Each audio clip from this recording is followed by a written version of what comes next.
Namaste, good morning, welcome to the class. We are in the process of studying modern dance in India or Indian modern dance, whatever you call.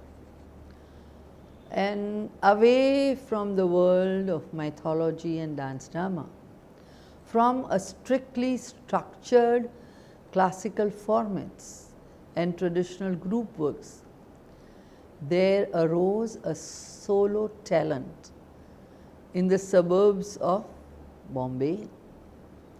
In modern dance, that can be truly called India's first real modern Indian dancer, right? Her name is Asha. Like her name, she brought hope to Indian dance and many followed in her footsteps later. Even when she gave up dancing due to the bad knees and settled in New York City, teaching dance theory at Long Island, she has remained inspirational.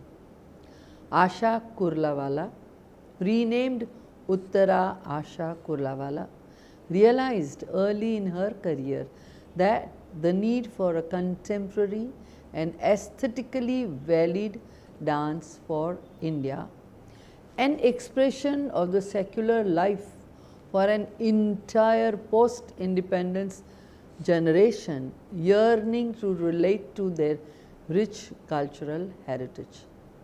She set about creating a multilingual vocabulary, including Adavu, sculptural images, and Hatha Yoga, along with movements in the Martha Graham and Merce Cunningham schools. She created a fresh genre, adding a new chapter to dance history.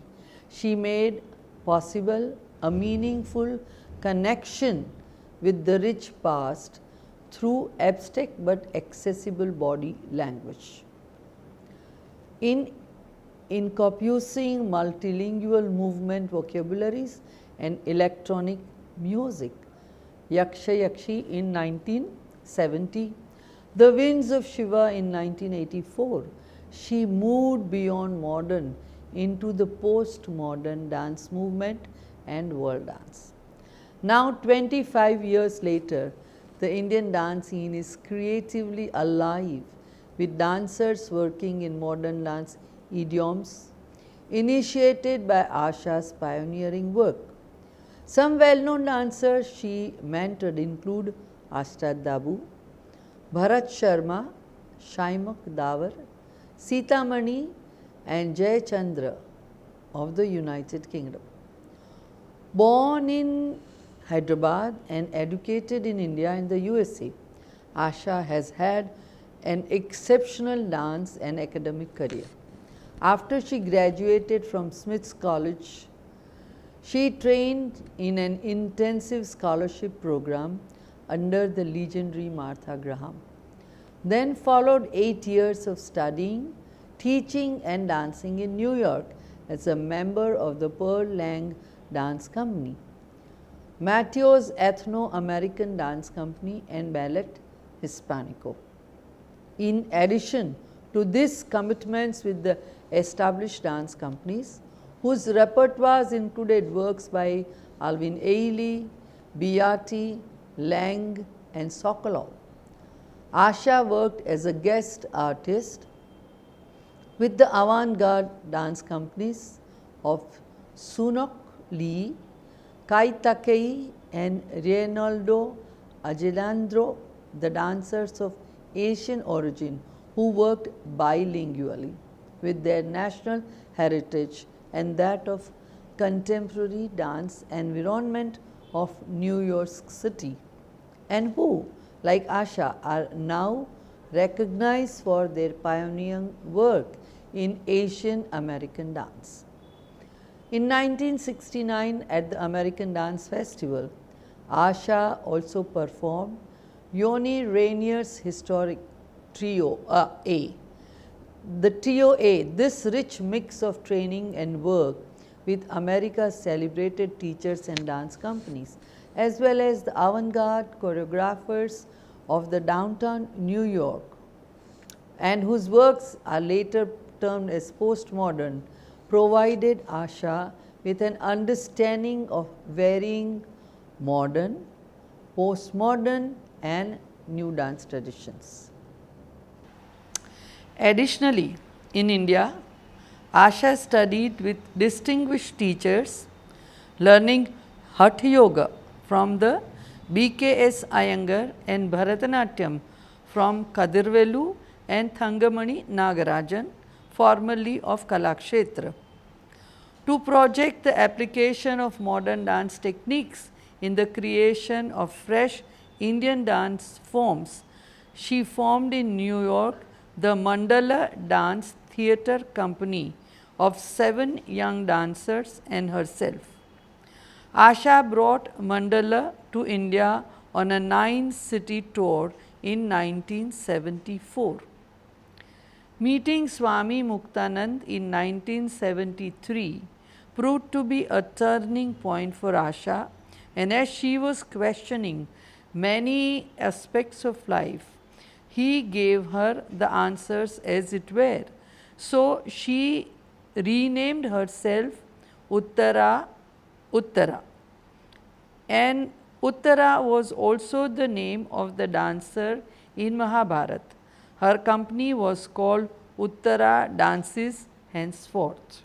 Her work, Yakshi, had already been shown in New York, and Uday Shankar's son Anand Shankar had sent her his tape of music, a new composition with Moog synthesizer. He was inspired by this tape, and her body moved and swayed to it, bringing out the lasya elements in an otherwise Western ramrod type of body.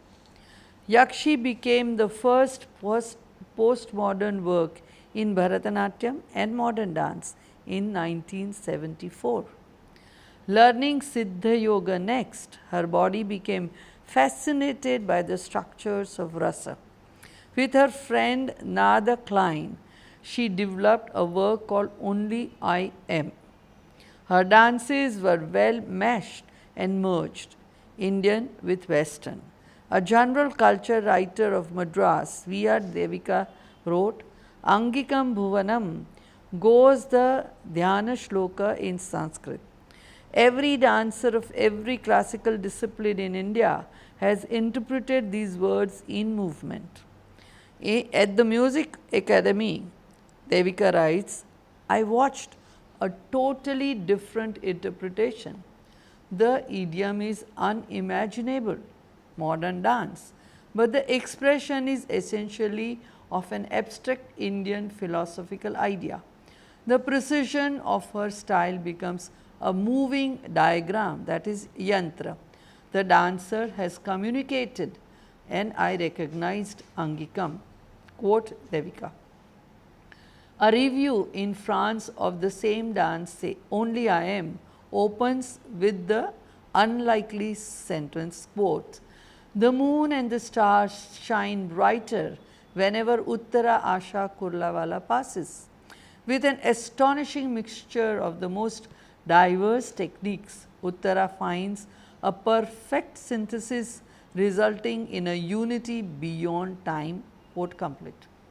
In his reference to the moon and the stars shining brighter, clearly not a personal tribute to the dancer, a French viewer recognized the Angikam Shloka performed by Asha. Asana in 1978 transforms into dance a sequence of Hatha Yoga postures. Quote, untouched by her creative genius in a memorable way, unquote, the clarity and contemporary elegance of these yogic movements were revealed as they merged and dissolved to the strains of Devi Stotram, an ancient chant to the primordial goddess, or to the singing of the Nada Klein's own composition, O My Mind. 10 years after Asha choreographed this dance, dancers were again exploring Hatha Yoga in Indian dance. Asana may be viewed on videotape in the archives of the National Center for the Performing Arts, Mumbai. Through the 70s and early 80s, Asha went on to refine her vision of a new dance form by continually integrating different movement vocabularies, Bharatanatyam, yoga, modern dance, a goal she defined and set out for herself. She said, in seeking to integrate the disparate vocabularies, influences and experiences in my life, I sought to arrive at a structural integrity in the inner layers of my choreography. And for us, what a coincidence that today is the World Yoga Day, and we are talking of a dancer and her works which synthesize yoga to dance. At the same time, Asha acknowledged that some of her choreographies came from inspiration and not perspiration. Draupadi's sari in 1980 was not hers, it was a gift. I saw the dance with my eyes closed, and even as I reconstructed what I had seen, I was not conscious of its truths till critics told me what they were. Deep Inside in 1980 and Asana in 78 similarly have also been mysterious gifts, says Asha. Amrit in 77, a dance expressing the singular source of seemingly opposed emotions, has been performed and pointed, and Asha's choreography for Delibes Lakme in 1980 was performed by dancers of La Grande Ballet du Théâtre de Tours, France, trained exclusively in classical ballet. Nothing could seem more desperate than the styles of the dances described above. The essentially American modern dance vocabulary and feeling of Asha's early repertory and the multi-vocabularies and rich Indian classical sensibility of her later work. But yet, both arise directly from her integrated personality and experiences, mediating constantly between the two cultures of the United States and India. The Sholakattu game, choreographed by Asha with music by John Gilbert, was commissioned by the Dance Theatre of Harlem and premiered at the Aaron Davis Hall, New York on May 31st, 1987. In this piece, the movement patterns follow the Sholakattu structures, but many of the movements were inspired by the moods and tensions of the dancers and by their response to Bharatanatyam. This is what is said by Shanta Sarabjit Singh. She is a writer and a dance critic. She spoke of this piece as quite essentially Uttara, intellectually challenging, technically bold. Siksa Kam, a post-minimal piece, is also in the genre of abstract exploration relating contemporary and Indian classical dance. It was commissioned for the Bombay Arts Festival in 1987. Before that, in the 84 East-West encounter, Asha's slow motion transitions between various Bharatanatyam adavus exposed a systematic understanding of its spatial rules and structure. This was followed by 1993 at the New Directions of Dance Conference in Delhi. In 1988, she was one of the 9 international women selected to participate in the Electra Festival in Boston.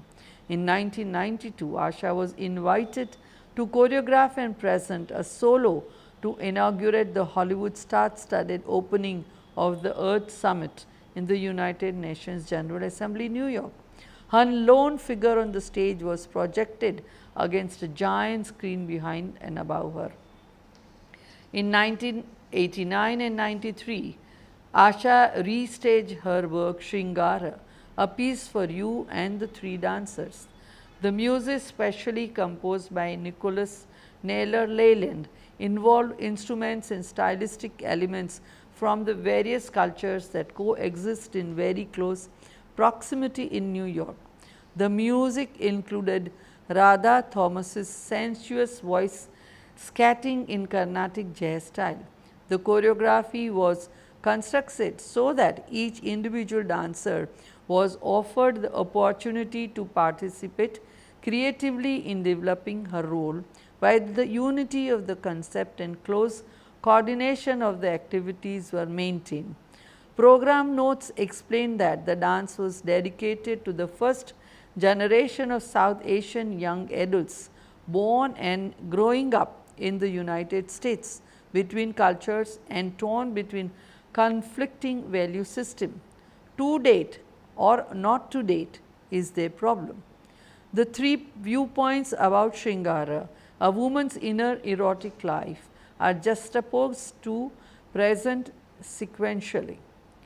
And I am very happy to tell you today that I was one of the three dancers in 1992 when this piece was premiered in the University of Wisconsin for the South Asian Congress. Myself, Purnima Shah of Kathak, and of course Asha and her choreography. The erudite analysis of the three sections of the Sancharis as danced by Asha is provided by Shanta Sarabjit Singh in the Sanchari. She says Uttara presents three versions of the Kshetragna Padam, Ninnu Juchi in Raga Pantuvarali. The first is the traditional version of the Virahini Naika. The second, contraposition contemporary dance and the Bharatanatyam vocabulary to indicate a shift of reality. In the third stage, the innermost resonance of the poem is probed through both the classical combination of the longing for mumuksha liberation and the erotic and sensual experience that the poem hints at. A truly gifted performer who knows the reach of both the body and the flame within it. Quote complete. Asha's solo performances included many dances choreographed by distinguished Indian and American choreographers, reflecting both her multi-layered dance background and her active search for a repertory appropriate for dance in India. However, what was unique here was the astonishing range and versatility of the dances she performed that demanded in actual performance a difficult juxtaposition of different energies and dance techniques. For example, the American modern dance piece of her early repertory, which included La choreographie Dijon, New York is, such as the Americanization of Uttara 1982, choreographed by Major Butcherfield, and Chair Piece 1977, choreographed by Gary Davis, were danced with evident enjoyment, great physical stamina, and a wacky sense of humor. Later in the same program, Uttara Asha moved with perfect ease from these exuberant dances to her own choreographies, serene works such as Only I Am and Asana, dances that called for totally different inner energy and dance training.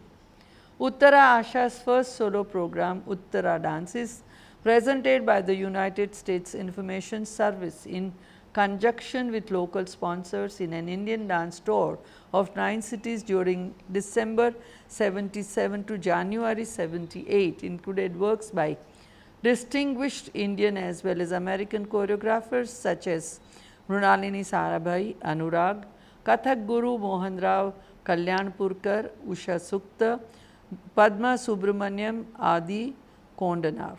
Created dances for her that were distinctively Indian in movement, style and content, even as they exceeded the boundaries of traditional classical dance. In this way, Asha tested directly some of the methods of choreographers and dancers already exploring change in Indian dance. Along with these dances, she performed Sechita in 1978, a solo from the Broadway show for colored girls, choreographed by Paula Moss. Gary Davis contributed Chair Piece and Ishi. Alvin Ailey personally gave her the rights to perform Poverty Train, a work from his own repertory. Asha felt that these works with abstract approaches to narrative would resonate well with Indian audiences already familiar with the concept of dance theatre as found in Asian traditions of performance. She says, this opportunity to perform successively for varied audiences from different parts and cultural cross sections of India was most interesting for me. Each audience responded differently to the same program, a practical lesson in the ancient concept of theatre as Darpana. Uttara Asha went to make 20 international dance tours in addition to 11 All India dance tours and has performed as a cultural representative of USIS and ICCR. She danced not only in America and India, but also in England, France, Germany, the Netherlands, Spain, Japan, and on a 6-week tour of then GDR and Russia. During the technical rehearsals for a concert at the Nehru Center in Bombay in 1987, she sustained a severe injury to her right knee. Later, she found that in fact both knees had suffered the damaging cumulative effect of years of practicing and performing a demanding repertory on the hard, unsprung stage floors in India, painfully inadequate performance conditions for dancers. This accidental forced a change of focus, and Uttara Asha went on to develop a second highly successful career as dance scholar.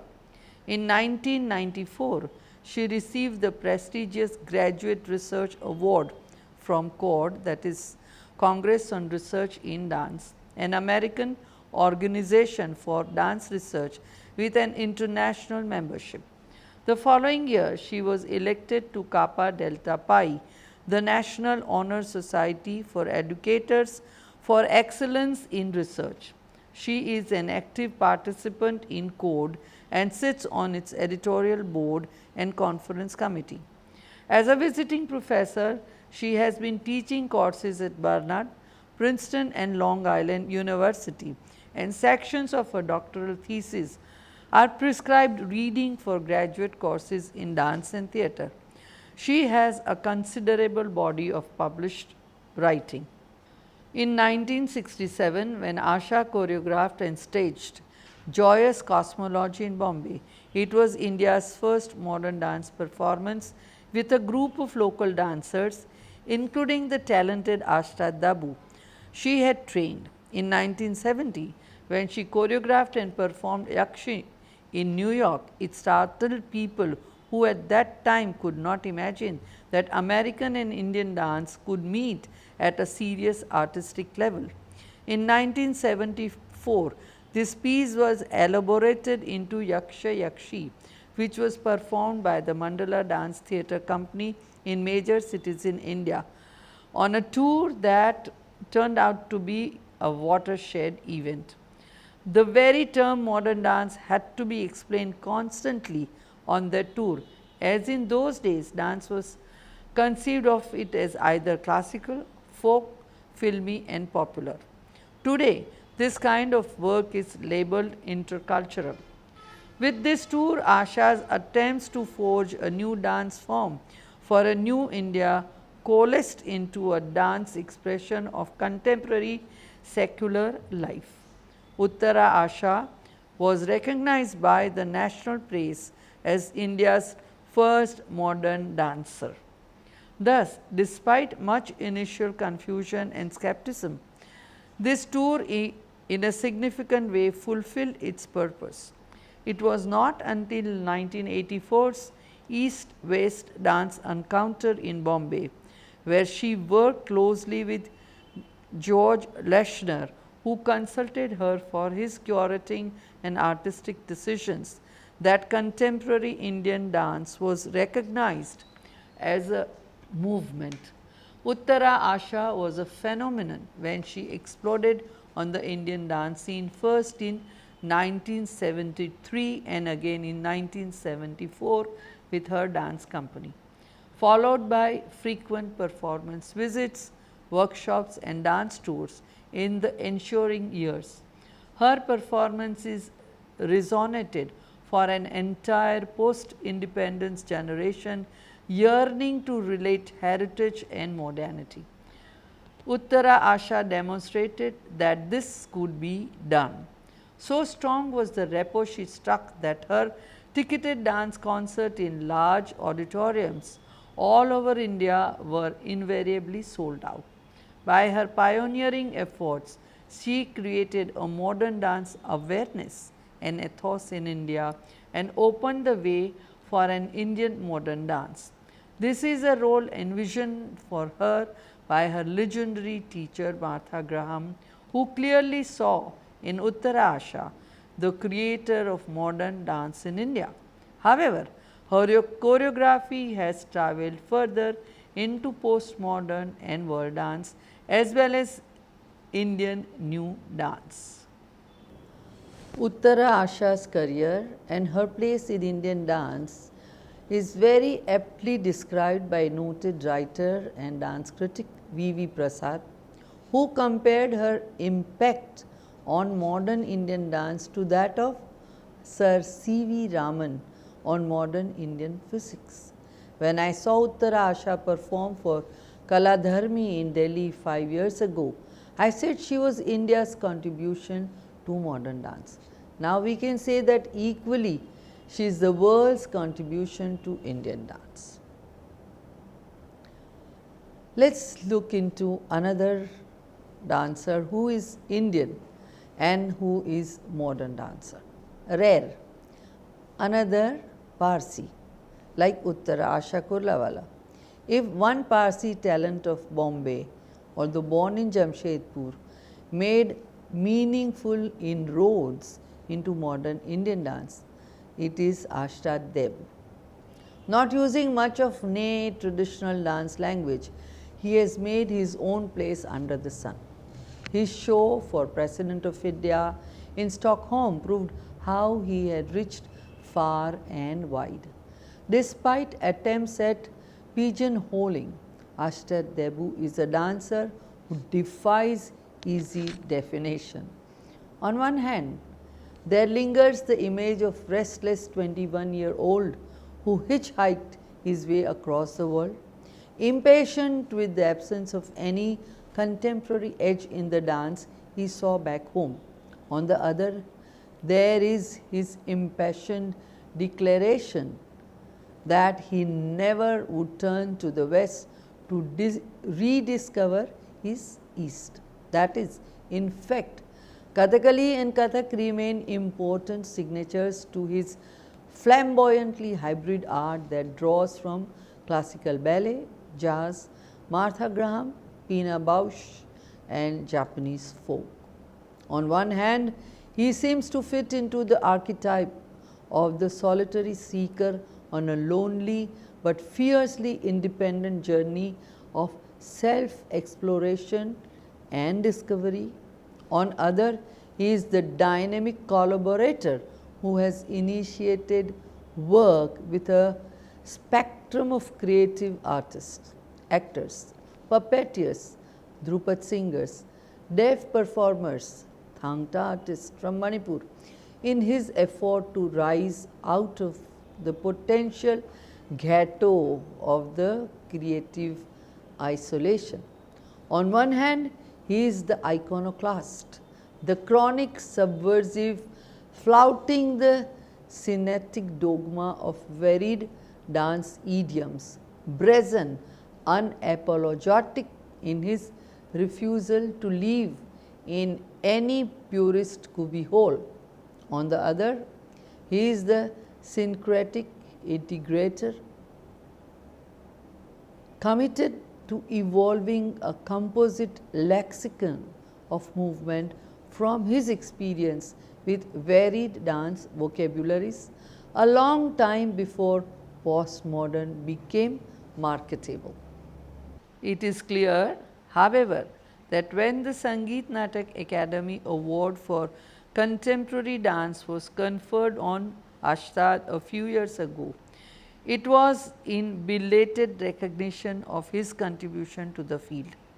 His collaborations with the British composer Francis Skilstone and Italian singer Amelia Ciccone, along with students of King Alfred's College, Winchester, called Trying Orpheus.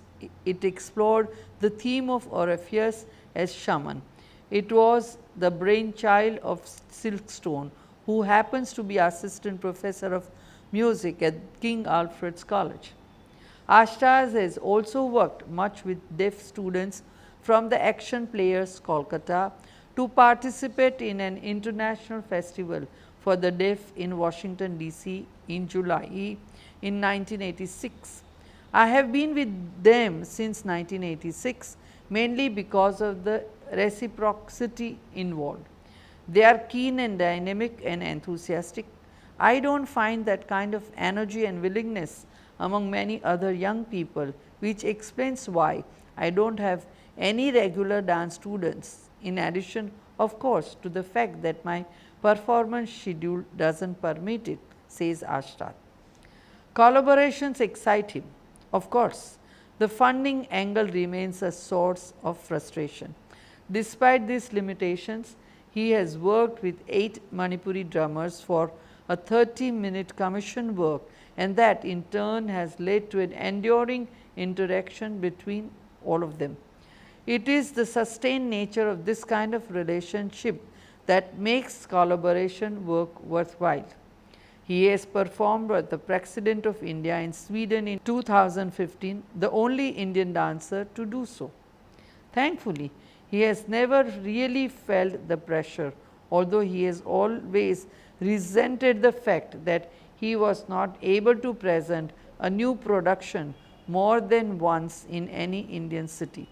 After one show, he is expected to cope up with something new, but he haven't really allowed that to impinge on his creative process. The directions his dance has taken have emerged naturally and spontaneously, most of the times at rehearsals, with one set of movements flowing into another like a river flowing into different tributaries. His dance has become more minimalist, more focused, more centered. It is also more motivated by diverse kind of performance space.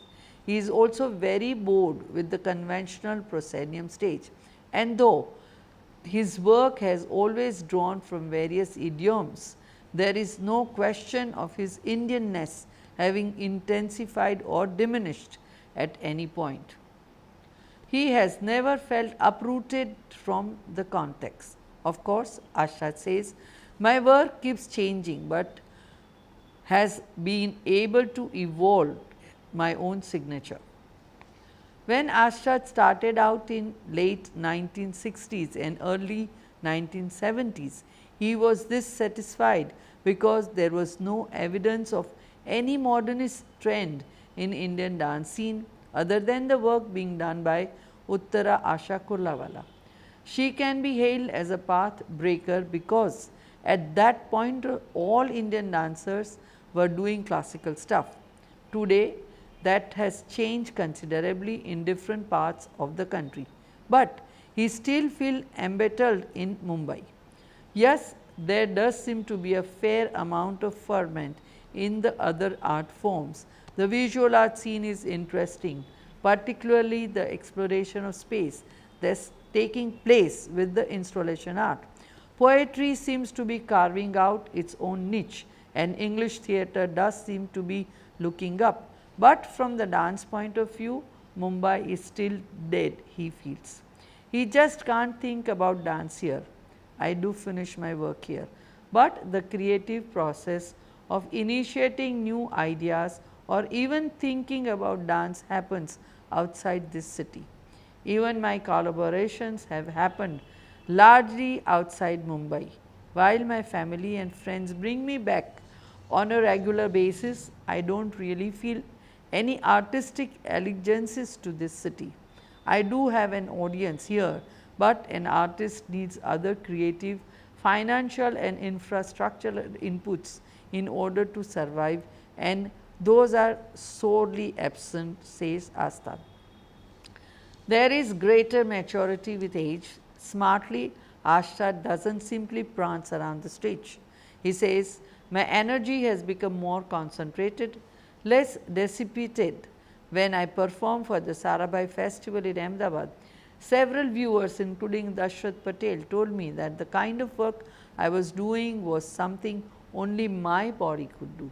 Everyone's body is different, and my work has evolved out of my sensibility and physicality. So, I guess it is uniquely suited to my strength as a performer, says Ashad. He must be the only Indian dancer to have gone around the globe not only once or twice, but many times.